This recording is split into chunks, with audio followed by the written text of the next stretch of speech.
என் அருமை மகள் பவதா எங்களை விட்டு பிரிந்த நாள். அன்பே உருவான அந்த மகள் பிரிந்த பின்னால்தான் அந்த குழந்தை எவ்வளவு அன்பு மயமாக இருந்திருக்கிறாள் என்பது எனக்கு புரிந்தது. காரணம், என்னுடைய கவனமெல்லாம் இசையிலேயே இருந்ததால் என்னுடைய குழந்தைகளை நான் கவனிக்காமல் விட்டுவிட்டது எனக்கு இப்போது வேதனையை தருகிறது.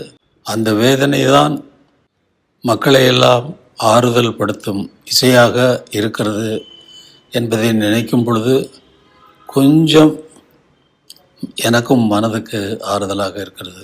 பவதாவினுடைய பிறந்தநாளான பிப்ரவரி 12 அன்னைக்கு பவதாவினுடைய திதி வருது.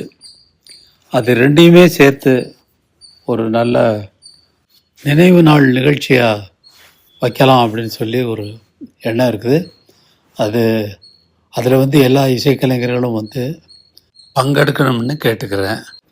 என்னுடைய மகள் பவதா ஆத்மா சாந்தி அடைய இறைவனை பிரார்த்திக்கிறேன்.